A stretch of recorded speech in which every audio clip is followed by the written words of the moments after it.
Ассалаумағалейкум. Біз жүйелік коучинг базалық оқуды жалғастырудамыз. Және бүгін біз сіздермен энергия туралы айтамыз. Менің есімім Аян Нұрдәулетқызы, мен психолог, психотерапевт, ICF коучмын, супервизормын. Және де біраз жыл болды психологтарды оқытып жатырмын. Мамандық беруге, игропрактик мамандығын, консультант мамандығын және коучинг ICF стандартына негізделген коучинг мамандығын үйретемін. Және де сіздер алғашқы сабақтарды тыңдадыңыздар деген сенімдемін. Сонымен қатар адамның жетістікке жетуіне не көмектеседі, не кедергі жасайды, соны талдаймыз.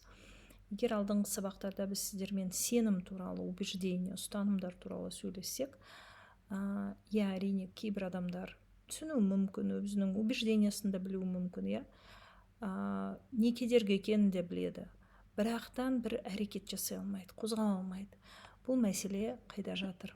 Мысалға, күші жоқ, қызығушылығы жоқ, бүгін соның себебін табуға тырысамыз.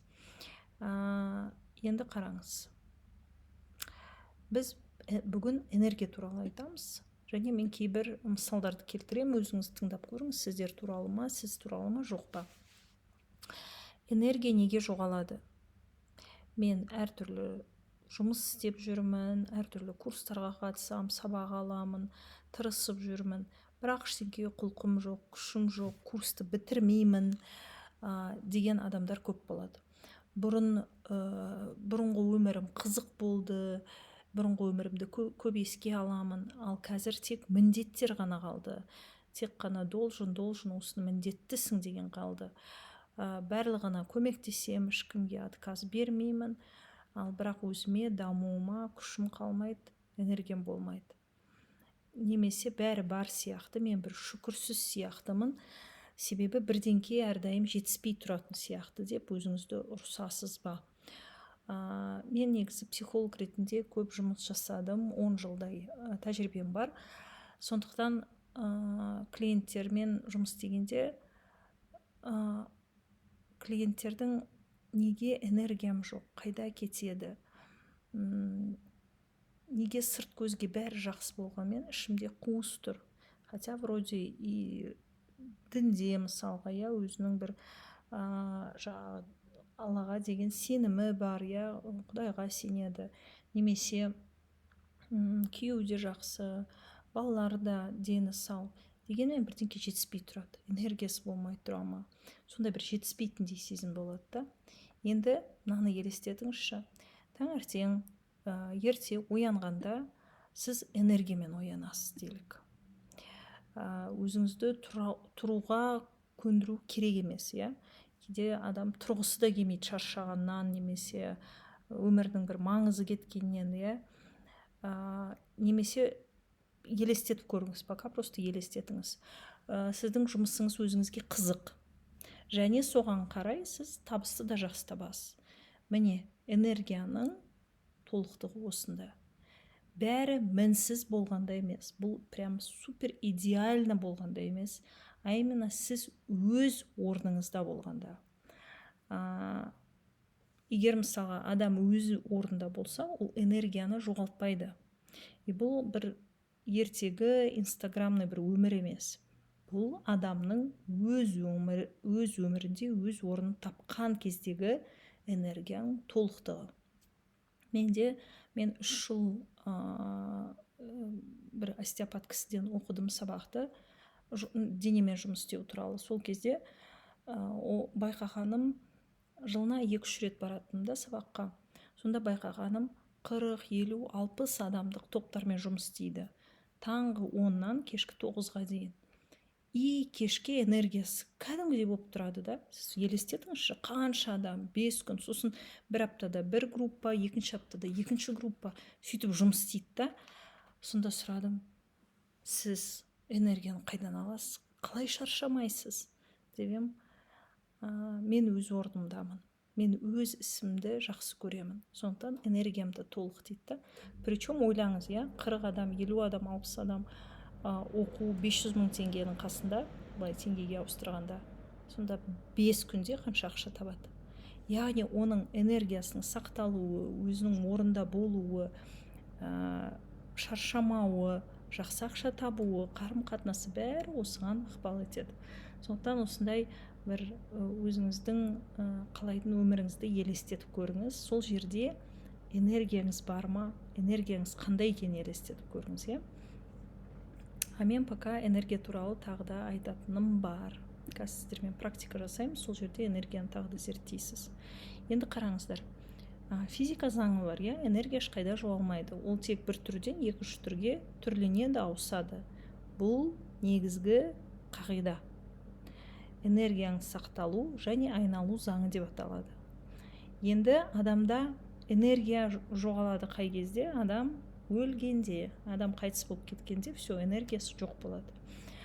Ал егер сіз өмір сүріп жатсаңыз, менің сабағымды тыңдап жатсаңыз, онда значит тыңдауға энергияңыз бар, просто бір жерде оны жоғалттыңыз, потеряли.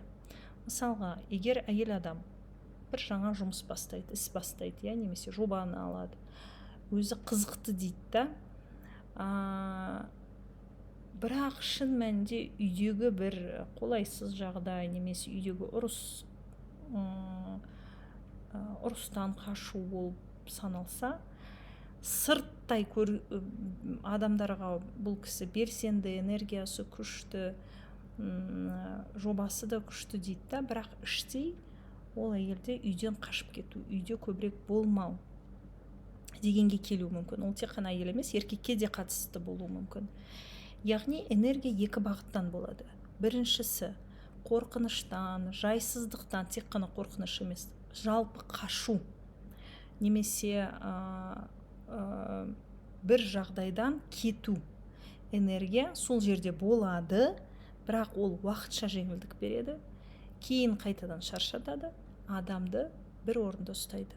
Мысалға, сіз әрдайым жұмысқа кетесіз, бірақ үйге қайтқыңыз келмейді. Үйде бір шиеленіс бар, конфликт бар, әйеліңізбен, күйеуіңізбен, анаңызбен үйге қайтқыңыз келмейді. Далада жүргенде вроде энергия жинайсыз, үйге келгенде сол энергияңыз сусындап кетеді. Сусындап емес, жоғалып кетеді. Немесе ақша табасыз, ақша тапқан күні, ақша қолыңызға түскен күні қуанасыз, энергияңыз көбейеді, себебі өзіңіздің результатыңыз, нәтижеңізді көресіз да. Содан кейін садик, кредит, аренда, тамақ, анау мынау деп ақшаны жібересіз да, ақшаңыз нөл болады, энергияңызды нөл болады. Сонда бір ай істегенім менде ештеңкеге жетпейді. Немесе өзімнің бір көлігіме, немесе өзімнің бір қыдыруыма, спортыма, бір курсыма, бірдеңкеге жетіспейді. Сол жерде сіз энергия тұрақты емес та, әрдайым бір выживанияда боласыз. Энергия от деп аталады. Енді екінші энергияның түрі, екінші бағытта бұл маңызды нәрсеге қарай жүру. Яғни сізде бір смысл бар, иә, сізде бір бағыт бар. Үлкен бір big idea дейді ғой, үлкен бір идеяңыз бар, иә, мақсатыңыз бар. Мен соған қалай да жетемін, мен соны қалай да аламын, үй алғым келеді дейсіз да, сол үй үшін жұмыс істейсіз. Немесе ағылшын тілін оқығым келеді дейсіз да, сол ағылшын тілін қиналсаңыз да оқисыз, немесе бір сабақты қиналсаңыз да оқисыз. Ол соңында күш береді, сізге мағына береді, қызығушылығыңызды оятады, бақыт береді бітіргенде, және алға жылжытады. Яғни бұл жерде сіздің энергияңыз қандай? Қашу ма, немесе сол маңызды нәрсеге жүру ма? Соны ойланып көріңізші, өзіңіздің өмірдегі бағытыңыз қандай, өмірдегі мағынаңыз қандай? Енді қазір сіздермен бір практика жасайық. Бұл сіздерге просто ойлану үшін, энергияңыз қайда кетіп жатқаны, иә? Енді мынандай практика жасайық. Мынандай 4 стрелка салыңыз, былай, ұзынан и вертикально и горизонтально, иә? В общем, 4 бөлікке бөліңіз. Үстіңгі жағына сіз энергияны қайдан аласыз? Неден аласыз? Неден энергияны аласыз? Дәл қазір өміріңізде энергияңызды, наоборот, біріншіңізде не энергияңызды алады деген түсінбей тұрмын ғой. Не бірінші бөлікте өміріңізде энергияңызды не алып жатыр? Яғни қандай адамдармен, не знаю, ұрысып қаласыз, сол адамды ойлайсыз, сонымен іштей қырылысасыз ба, сырттай қырылысасыз ба? Бір адамдар делік, немесе бір жағдай, бір өзіңіздің ответственность, міндетіңіз, немесе бір әдеттеріңіз. И сол сізді шаршатады. Соны ойлап көріңізші, прям список жазыңыз. Не энергияңызды алады? Или мысалы күні бойы ойланыңыз да, күннің соңында күшіңізді не таусады? Қандай ситуация, адам, әрекет, немесе әрекетсіздік ойлап, ұрысып, қырылысып, бірдеңкеге уайымдап, қорқып, не шаршатады? Соны ойлаңыз. Енді екінші бөлікке мынаны жазыңыз. Сіз үшін, екінші бөлікке мынаны жазыңыз. Сіз неден қашып жүрсіз? Яғни қашу дегеніміз не бұл жерде? Мысалы, қандай әңгімені кейінге қалдырып келесіз? Біреуге ренжісіп қалдыңыз да, бірақ ол кісі білмейді, сіз іштей соны ойлайсыз да, бірақ онымен сөйлесуге батпайсыз. Немесе бір шешімді қабылдауға батпайсыз. Жұмыстан шығам дейсіз да, соны күнде жұмысқа барғанда ойлайсыз, бірақ ол шешімді қабылдаудан қорқасыз. Немесе қандай әрекетті жасағыңыз келеді, бірақ бір батылдығыңыз жетпейді. Бір шешім қабылдағыңыз келеді, бірақ оны қабылдамайсыз. Осы жерде мүмкін сізде қорқыныш жатқан шығар. Қандай да бір қорқынышыңыз болуы мүмкін. Мысалға, қателесуден қорқу. Мына бір істі, тірлікті істемеймін, себебі сыннан қорқам. Мені қабылданбай қалудан қорқам. Немесе көрінуден қорқам, сөзден қорқам. Әйтеуір бірдеңкеден қашып жүресіз. Даже табысты болудан, бай болудан да адамдар қорқады екен. Соны сіз ойланыңызшы, неден қашып жүрсіз, неден безесіз? Үшінші колонкада сіз үшін не маңызды? Дәл қазіргі өміріңізде неге қарай ұмтылғыңыз келеді? Қандай өмір сүргіңіз келеді? Сіз үшін не маңызды? Сонда спискпен жазыңыз. Бұл прям кәдімгідей жұмыс. Қазір осы практиканы, осы презентацияны айтып болған соң, паузаға қойыңыз да, бәріне внимательно, мұқият, шынайы жауап беріңіз. Оны ешкім тексермейді, өзіңіз үшін. Бірақ чатта бөліссеңіздер болады. Егер қорқыныш болмаса, ең соңғы бөлігінде қай өмірге, қандай өмір сүруге жетуді қалайсыз? Егер қорқынышыңыз, бір ұстанымдарыңыз болмаса, өміріңіз қандай болатын еді? Қандай өмір сүретін едіңіз? Қандай табыс табар едіңіз? Қандай қарым-қатынаста болар едіңіз? Өзіңізді қалай сезінер едіңіз? Қандай іс істеп жатсыз? Қандай тірлік істеп жатсыз күні бойы мысалға? Соны ойланып жазыңыз. Бұл жерде өзіңізбен шынайы болу маңызды. Осы жерден пауза қойып қойыңыз да, мен әрі қарай жазып болған соң анализді қалай жасайсыз, соны үйретейін. Яғни энергия жетіспейді емес. Энергия керек емес жерге кетіп қалады. Бұрында кешеміз айтушы еді, ақша деген су. Қазіргі заманда ақша деген су емес. Қазір энергия су болды. Енді сіз жаңа жазған парағыңызға қараңыз да.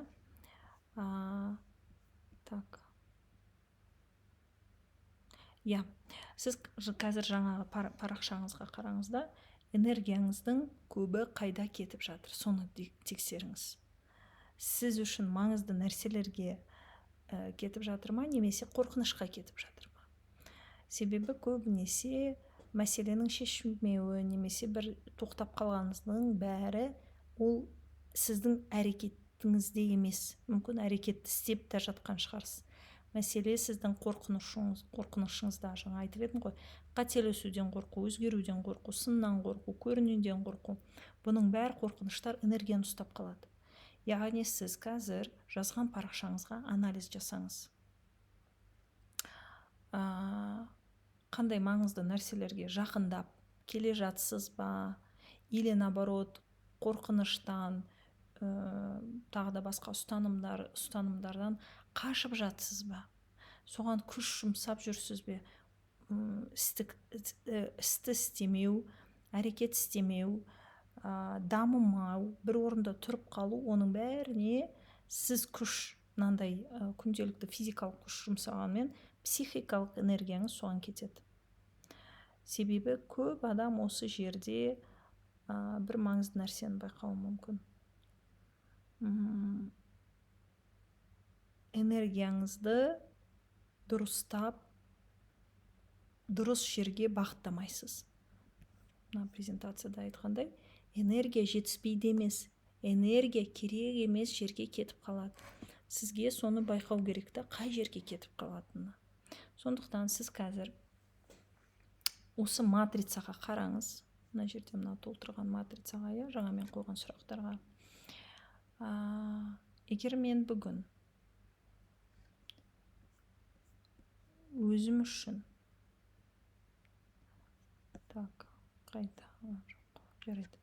егер мен бүгін өзім үшін бір маңызды бағытта бір шешім қабылдасам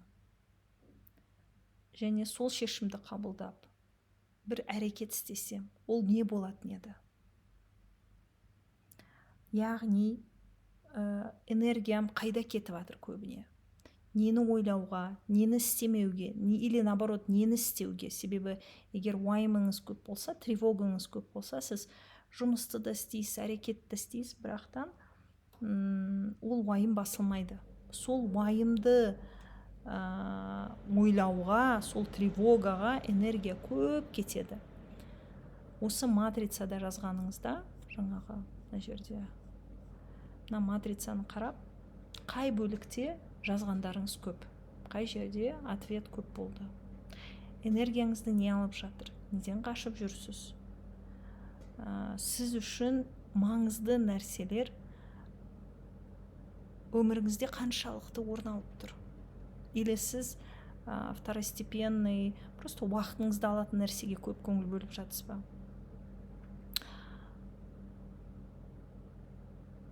Сондықтан энергияңыз қайда кетіп жатқанын зерттеңіз. Адам күні бойы жұмыс істейді, бірақ шаршау жұмыстан емес. Ол біреуге, не басқалардың үмітін ақтауға тырысады, немесе бірдеңкені дәлелдеуге тырысады, өзін дәлелдеуге, мен бармын, мен мықтымын деп дәлелдеуге. Егер сіз жұмысты да, ақшаны да сол дәлел арқылы табам десеңіз, оның да әрине нәтижесі болады, бірақ ол қысқа мерзімді, бағана айтқандай, яғни энергия екі түрде болады. От екі, мына жерде айттым ғой, екі бағытта болады. Қашу немесе жүру. Вот сізде осы энергияның, на практикада энергия матрицасында қандай энергия көбірек, қандай нәрсе басымдырақ, соны көріңіз. Енді осы жерде коучинг қалай көмектеседі? Қазіргі қойып жатқан сұрақтардың бәрі сол коучингтің инструменті шын мәнінде. Бірақтан коучпен жұмыс істегенде әрине сіздер бұны тереңірек те көруіңіз мүмкін. Себебі кейде адамның энергиясы жоқ емес. Оның потенциалы қазіргі өмір сүріп жатқан өмірінен әлде қайда үлкен. И ол адам, мысалға сіз оны білесіз, менің потенциалым бар, менің білімім бар, менің ойлайтын мақсаттарым, армандарым үлкен, бірақ қазіргі өмірім мынандай. Яғни сіздің энергияңыз сол потенциалды сіз соңына дейін жасамаған соң сол жаққа кетеді. Яғни даже сіз не істеу керек екенін білесіз, бірақ жасамайсыз. Потому что білу мен жасаудың арасында біраз қашықтық бар. Бұл екі бөлек нәрсе. И осы жерде коуч адамның потенциалын, адамның өзі әлі де сенбей тұрса да байқайды. Яғни егер сіз мысалы коуч болып жұмыс істесеңіз, сіз басқа адамды тыңдап отырып, оның әлеуетін байқап отырасыз, оның күшін байқап отырасыз, оның энергиясы қайда кетіп жатқанын байқап отырасыз да. и сол жерде мысалы клиент сізге хауспен шаршаумен құлазып келеді да, не істерін білмей мысалға, или көбісін істейді да, бірақ нәтижесі жоқ. Ал сіз сол клиентпен жұмыс істегенде адамның өзі туралы түсінгенін және сол арқылы нәтиже шығарып бересіз. Яғни коуч клиенттің өзі байқамаған нәрсені көруге көмектеседі. Егер де мысалға мен сізбен жұмыс істесем, және де сіздің ұстанымыңызбен немесе сіздің болмай жатқан бір нәтижеңізбен жұмыс істесем, сол нәтижеге сіз 5, 6, 7, 8 сессиядан кейін келсеңіз, мен сізге айтам, енді маған миллион теңге төле десем, төлейсіз ба? Ойланып көріңізші. Егер жоқ, мен төлемеймін, лучше үйстіп жүре берем, себебі ақшамды аяймын, уақытымды аяймын, жасағым келмейді десеңіз, онда ана нәтиженің құны миллион теңгеден аспай тұр деген сөз. Сондықтан мен сіздерге енді өзімнің коучингді сатып жатқан жоқпын, себебі менде шын айтса орын жоқ клиенттерді қабылдайтын. Бірақ менің студенттерім 15, 20, 30 мың теңгеге қабылдайды коучингке. Бірақ бір мәртелік емес, ол пакетпен сатылады да.